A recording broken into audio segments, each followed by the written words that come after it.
So, good day everyone. Today I will be discussing our first lesson in law enforcement operations and planning with crime mapping. So, before we formally start, let me first show to you the virtual classroom etiquette. But I've already discussed it to you last week during our orientation. Let's proceed with law enforcement operations and planning with crime mapping. Learning objectives. At the end of this lesson, the learners will be able to first summarize on how planning will be executed, and to illustrate the significance of police planning and know how to execute the different types of plans in operations. Now, let us first define what is law enforcement and operation for us to know what is the meaning of the law enforcement operations and planning with crime mapping. Now, what is law?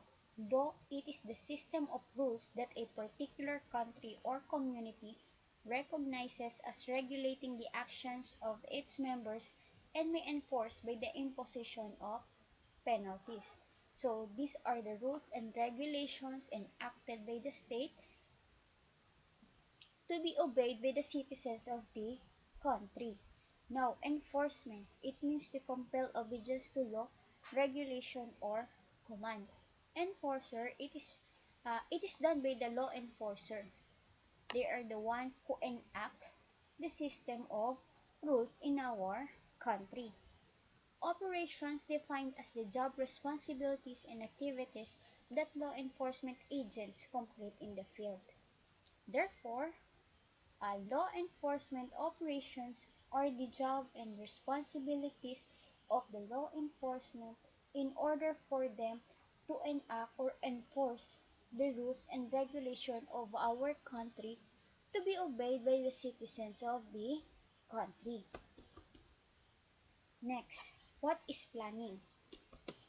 Planning, it is deciding in advance what is to be done and how it is to be done. It includes experiences that are the basis for planning. So without planning, individuals or organizations will not grow and succeed. Next, a documented method by which a thing should be done. So these are the plans that needs to be written down for us to know the outline of the progress of our plan. Next, a listing of course of action by a task group or groups or individuals in order to reach a certain goal. So the plan may be implemented by an individual or groups following predetermined course of actions. An example of it is the patrol plan of police stations. We need to have a plan for patrol for us to have a clear outcome of the operations. Next, formal act or process of making a plan. So just like number 2, it is the writing down. This time, it is what you want to do. How would you do it? Who could help you do the task involved to reach a certain end? Now, according to Cicero, in all matters, before beginning, a diligent preparation should be made. Elements of planning. A goal. A goal answers the what question. What do you want to attain? Following by the course of action. How would you reach your goal? An implementing group who is tasked to do the action or your course of action to reach the goal. Lastly, resources needed. What is needed to accomplish the goal in order for us to have a clear and understandable outcome of our plan. Importance of planning. We must proact, not just react. So it would make the police unit dynamic and responsive. So dynamic since there is a change in plan. We need to have a plan for the future problems, not just only reacting for the different circumstances happen or will be happening. Doing more with less. So what do you mean by doing more with less? So in this part, planning uses resources of PNP that we should think for the outcomes which has greater emphasis that would help for the betterment of planning. Next is the foundation of your work. You will have a quiet guide or a roadmap to help you do the right things. So the foundation of the work uh, starts with planning. Planning, uh, ito yung magiging basis natin in order for us to have a better outcome. And it will make our plans stronger. Next, helps make your people become more productive. So, people will know their roles and understand their value and contribution in the overall operations. So, in this part, there is a coordination with other people for us to know the productivity of each individual. Next, reflects your competence. It determines the effort you've exerted in order for you to be capable in planning that would benefit all individuals in a given organization. Next, gives you the strategic and tactical advantage. It should be dynamic because there are planned activities which need a long-term basis or a short-term basis depending upon the needs of the organization. It should also be flexible and attuned to the people's will. Next, skills needed for planning. First is the good analytical thinking. You have to know the situation. You have to set up your baseline data, learn to analyze what is happening and how it affects your unit. Forecasting. Seeing ahead and making sound assumptions. Begin with the end in the mind. Use your intuition based on a sound reflection of past experiences.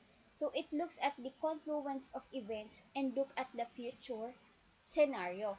Since it already said that seeing ahead and making sound assumption. So it focused for the benefits of the future plans or the future of the organization. Next, prioritizing. Compare your sources or capabilities with your goals and objectives. What and who should be tasked to reach certain purposes or ends. Ask what should be done first, what is more important, and what has strategic impact. So you need to have a goal being targeted in prioritizing. Not only prioritizing what is uh, what is in the present, but rather you have to prioritize for your future plans in order for you to reach the milestone or the certain goal. Next, sound objective setting. Know where you are going and how to get there. You need to be practical, not just going with the flow of the event or activities being happen. As it connects to the famous sayings, a journey of 1,000 miles begins with a single step or begins with a first step. Next, contingency planning and crisis management. A contingency plan represents your efforts to guess what might go wrong or differently with your plan and how to handle it if it does. So in times of crisis, alternative plan will do if the first or the plan A doesn't work. You should have an alternative for that. Why? Kasi po, in planning, you don't need to have a one choice. Kailangan po ay may dalawa po tayong choice or tatlo. Since if the first plan doesn't work, therefore, kailangan po meron po tayong alternative. para po maging maganda po yung maging outcome ng ating plans. Next, monitoring. Identifying success indicators and follow-up. Make a checklist of what has been done. Place reminders on conspicuous places to remind you of the progress of the plan. So in monitoring, we are looking here for the progress of our plan. Why? Kasi po, sa monitoring, kailangan po, meron po tayong survey, meron tayong checklist na kailangan for us to monitor each individual or each worker if they are doing their task. Para po yun sa magiging outcome ng ating organization or ating plan in our organization. Next, documenting. If you have not written it, then you have not thought of it. Write your ideas down, report the progress of your plan. Next, flexibility. Adjust your plans to resources. Be realistic. Do not incorporate tasks which need legislation. So in flexibility, we have to be flexible to the point of being able to modify certain parts of the plan which do not work. Next, interoperability. This refers to the capability of the commander to work in synergy with the different government and private sectors of the community. It is the commitment to deploy and employ resources and mobilize with synchronized energy with the different sectors of the community. So it is establishing strategic and tactical alliances or alliances towards the vision of peace and order. Next, fundamentals of planning. Know your situation, know what you want to do, break down your goals into smaller tasks. What are the resources needed? Anticipate problems or changing conditions, implement your plan, monitor results, evaluate the plan, document the experience, and report your experience. So let us first define the know your situation. Make an analysis of your obtaining condition. Know your officials. Study the demographics of your area.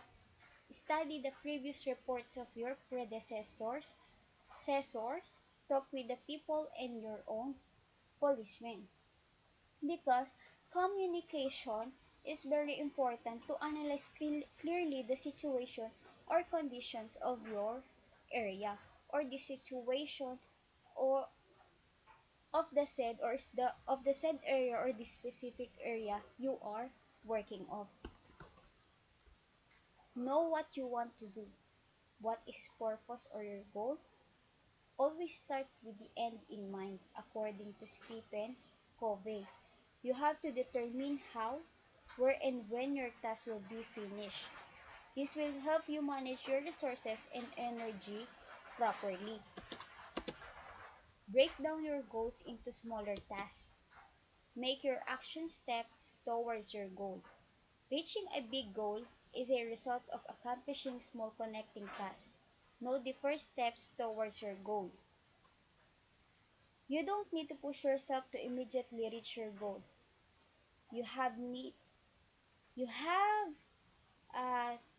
need to have a step-by-step procedure or action that may lead you to reach your milestones in life. Hindi mo kailangan na biglain or immediately do the action, but rather you have to cut it in the smaller task para ma-reach mo unti-unti ang goals mo. Kasi wala pong nakukuha or wala tayong na-achieve na biglaan lang. Kailangan po may proseso or may procedure and kailangan may paghirapan po tayo para ma-reach natin ang goals natin. Next, what are the resources needed? Pinpoint what needs to be done or the action steps, what is needed to do, and who is the best person to give the job to. Plan on maximizing and optimizing the use of your resources. Plan on how to get needed resources. So the resources needed will be based on your plan for your specific area and organization. So the resources is only based on the needs of your area or your job or your task in your specific area. Anticipate problems or changing conditions. Do some scenario setting exercises. Imagine or dream about your plan. Be ready to adapt changes in the environment. Anticipate resistance to the plan and organize believers to your plan to infect others with your enthusiasm. Not only yourself, but rather the other person. Kailangan meron kayong mahikayat or ma-adapt dun sa ginagawa niyong plans. Kasi yung ginagawa niyong plans is for the benefits of the other person or the organization, not the benefits of yourself. Implement your plan. There will always be critics to your plan. That is their job. Do yours. After doing your best to plan, implement it. Remember, they are just outside parts. You are on the inside parts of your situation. Hindi mo kailangang pakinggan yung sinasabi ng ibang tao. You need to trust and believe with yourself. You don't need to base your plan on the critics of other person. Be your own boss in planning in order for you to implement it clearly and understandable by your colleagues. Next, monitor results. Measure the progress of your plan. Find out the difficulties and problems encountered by task resources. Discuss on how to get over the humps and bumps with your people. You have to conduct perception surveys and ask for feedback from the church, the media, the schools, and business groups for monitoring and for the progress of your plan. So, in monitoring result, as I said earlier, kailangan meron kayong survey, kailangan mong magkaroon ng feedback galing sa mga tao nyo para makita nyo or ma-monitor nyo kung ano ba yung mga task or yung mga ginagawa nila during working hours. Next, evaluate the plan. Don't be drastic in changing your plan. Change only when vitally needed. So just measure the impact tools like crime solution efficiency, crime reduction, citizen feedback, media feedback, and feedback from the implementer. Document the experience. Keep the record of what is happening. Write down your thoughts about everything relevant to the plan. So, because the lesson you learn will be valuable in teaching others what to do or how to do it. So, in document experience, kailangan meron kang may iwan or may import na knowledge, hindi lang sa sarili mo, kundi sa ibang tao. Kung ano yung natutunan mo, kailangan mo siyang i-import sa ibang tao because what you have learned will be valuable for yourself. At ito ay magagamit mo hanggang sa makahanap ka or mag-improve or umangat ka in higher position sa trabaho mo. Next, report your experience. Report your plan during command conferences, meetings with local officials, and even corporate groups if you have the chance. So you have to share your experience to your superiors and peers. Let them analyze your plan or your methods so that you will be imparted what you have learned. Next, types of planning. First is the strategic planning. Strategic planning is a long-term with a far-reaching impact. So, long-term, in strategic planning, it covers up to 5 years in planning or commonly agreed timeline for these types of plan is more than 5 years in duration. This is done at the executive levels. Example, planning in constructing a building, most commonly for the company or companies which needs a long-term basis of plan. You need to think how to operate it and how it will be working or how it will works. Four stages of strategic plan. First is the environmental analysis, the assessment of external factors. So what are those external factors? So it includes physical environment, geographical location, and the social climate in order to cope with the rapid changes in the environment. Whilst the organization assessment, also called institution analysis, which assess the health of an organization and its capability. Not only the health of organization but also the assessment of all demands happening in the specific area. Next, strategic alternatives, laying down alternative directions. So we need to have an alternative in planning, especially if the first plan doesn't work. As I said earlier again, kailangan po meron tayong mga alternative plans kasi once na hindi nag-work yung first plan natin, meron po tayong reserba.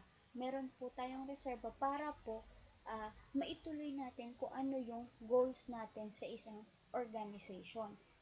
Strategies, the major course of action that an organization takes to achieve its goal, taking in consideration the opportunities the organization may exploit and the threats it must address. It is very important because by using strategy, we can deliver a unique and valuable in performing activities in organization.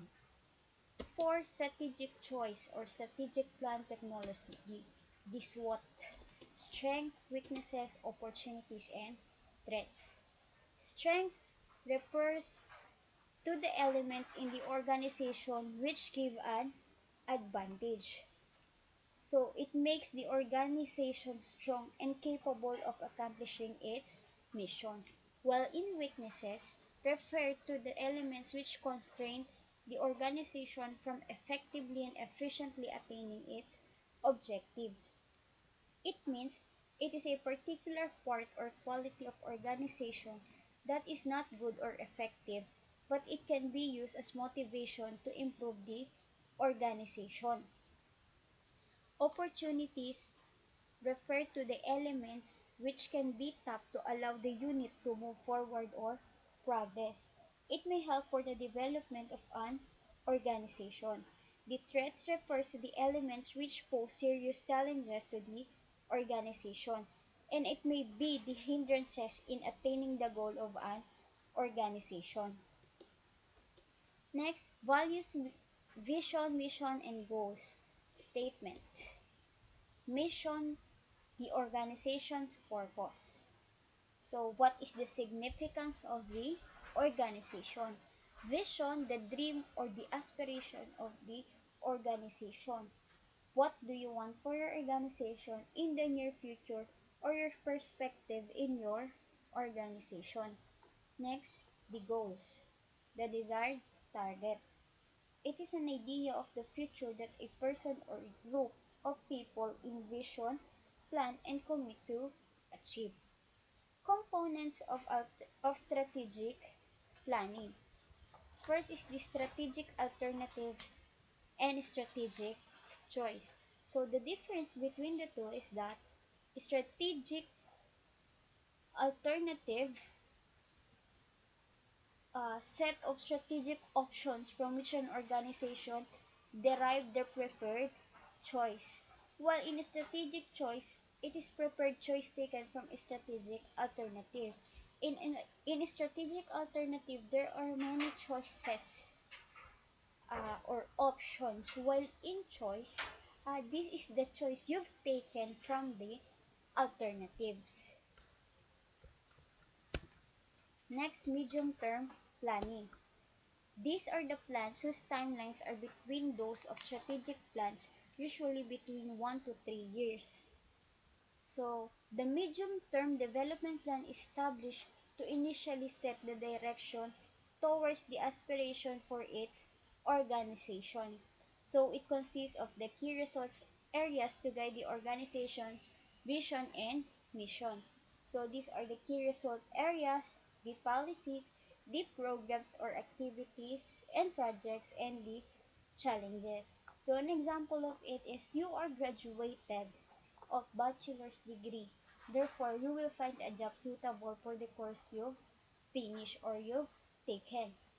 After you find a job, so you already hired for the position you've applied for.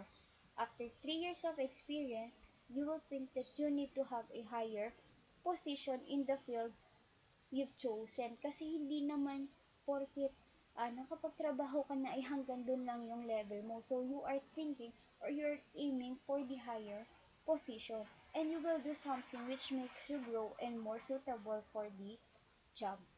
So, in 1 to 3 years, nandun na yung experience mo, naging training ground mo na siya. Therefore, the next year will be a strategic planning since magtatagal ka na doon sa trabaho mo. Next, tactical planning is a short-term and usually has limited impact. This is also referred to as the near-term plan. The commonly agreed timeline for these types of plan is less than 1 year. This is usually done at the ground levels of the organization. Example, this COVID-19, the government are planning to have a vaccine in less than a year because if it continuously grows in number, our economy will immediately fall apart. So that is the example of tactical planning, not only for COVID-19, so there are many examples, especially in military, na kailangan ng agarang solusyon. Kasi, maaaring kapag pinatagal is maging malala ang situation. Next, 4 stages of tactical planning. Identify major tasks to achieve strategic goals. Assign persons responsible for tasks and prepare specific plans. Allocate resources and set performance standards for each task. Tactical planning tools, policies and programs. So policy is verbal, written or implied statement that guides decision making. A program is a list of interrelated projects and activities. So, in policies and programs, nandiyan na po yung mga guidelines, mga rules and regulation ng isang organization at kung ano na yung mga programs under those organization. Quantitative plans, cash flows, budgets, financial projections, etc. So, in quantitative plans, you need to have scheduling plans Gantt chart for you to know when and where the finances are being used. Next is technical plans, military plans, engineering plans, systems, and procedures. So those are the operations that needs a critical assessment. Next, identification task, the job description. Staffing, this would involve the allocation of funds or budget to sustain at the same time realize the plan and set up performance standards. How would you know that the task groups are accomplishing their task at proper time, place, and equality? So strategic planning starts with organization audit. Then strategic alternative, as I said kanina po, si strategic alternative is the options of your plans. Then, strategic choice based on the strategic alternative. Kung ano yung napili mo sa lahat ng alternative. Following the mission and vision of your organization or your plans, then identify the task or your job. Then, staffing specific plans. As said, staffing yung funds that will be allocated for your plans and under the tactical planning kasi need po yan ng immediate response. Then resource allocation, the resources needed for your job or for your task or for your plans. Then the performance and the environmental analysis that would be benefit for the people around or the benefit of the people and the organization as well. Next, planning how to change an organization. So, first is the comfort. What are the organization is comfortable about. Next, denial. Areas of concern which have not been acknowledged at all. Then confusion, acknowledge areas of concern which lack clear direction. Lack meaning you are being confused. Then renewal, resolve areas of concern for which action is being taken.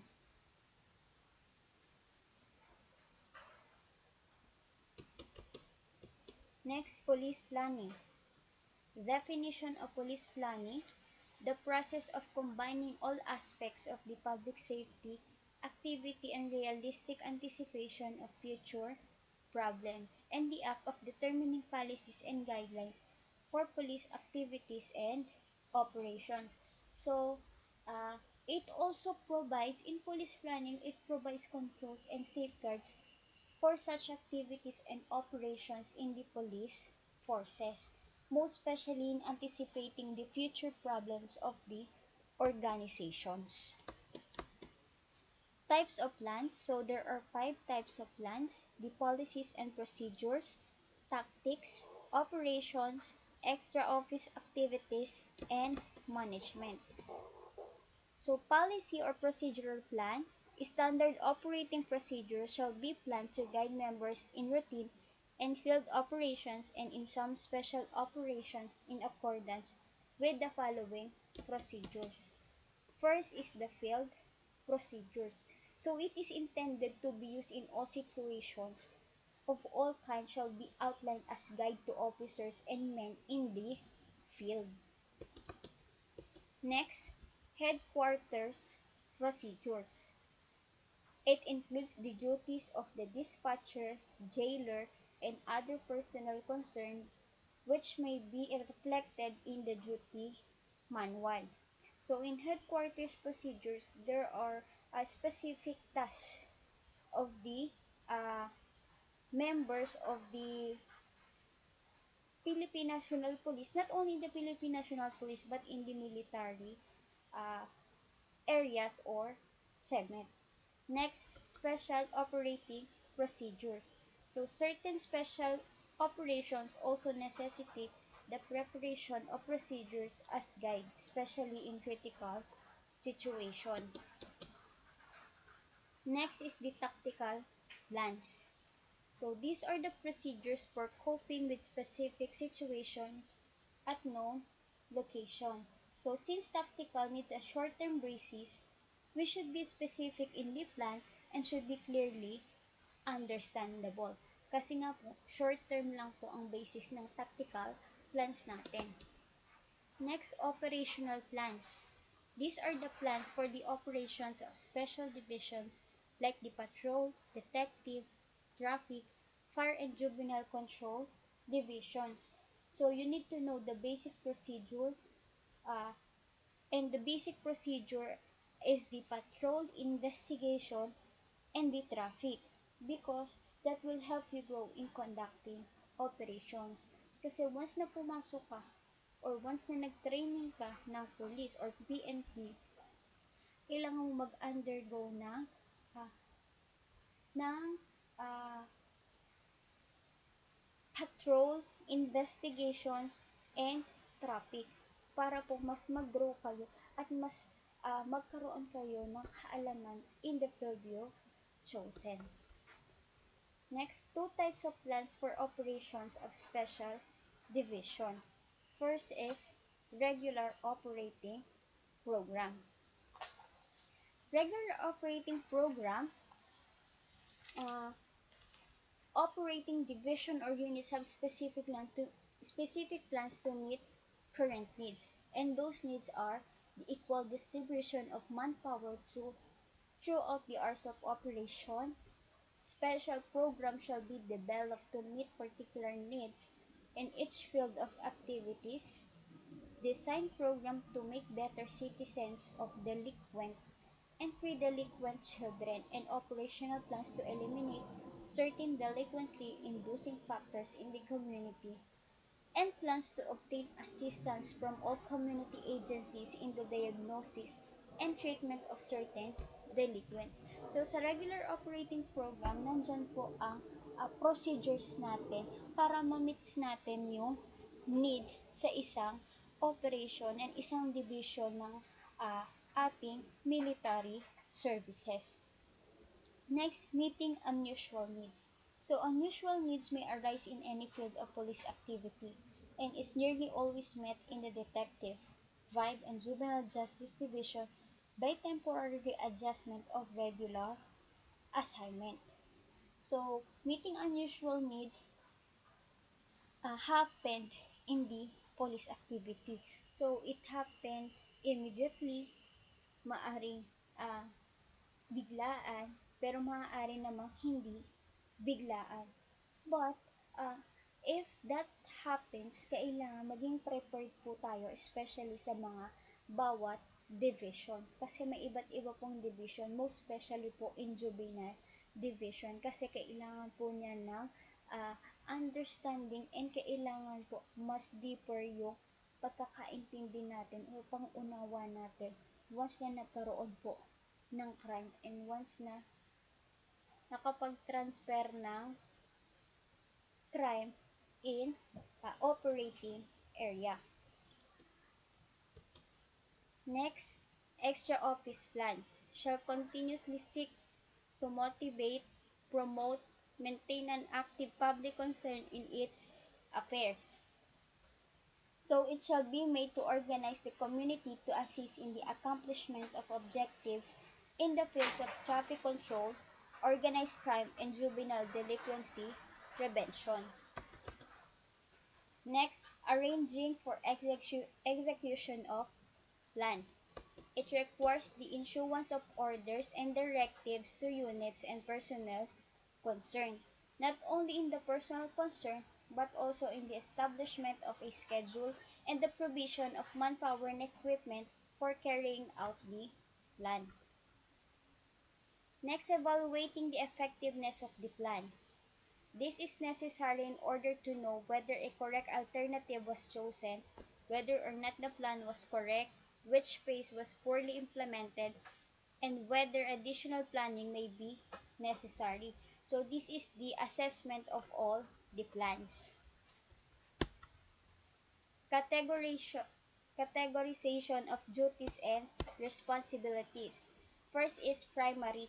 Line or operation tasks shall include patrol, investigation, traffic, vice, and juvenile control. So, the accomplishment of this primary task shall achieve the main objective. Since ang main objectives natin or operations natin is patrol, investigation, and traffic. Next, secondary. Auxiliary or service tasks shall include records, property, jail, crime laboratory, transportation, and communication. So, the task shall assist and effectively support the primary task in the accomplishment of objectives. Since secondary sila, kailangan po nilang isupport si primary which need to accomplish the operations in patrol, investigation, and traffic. Next, administrative or managerial tasks shall include personnel, intelligence, inspection, planning, budgeting, training, and public relations. So, it covers all the primary and secondary tasks and manage their personnel and the corresponding tasks of each individual. Next is patrol. So, patrol shall accomplish the primary responsibility of safeguarding the community through protection of persons and property, preservation of peace, prevention of crime, suppression of criminal activities, apprehension of criminals, enforcement of laws and ordinances, regulations of conduct, performs other tasks as directed.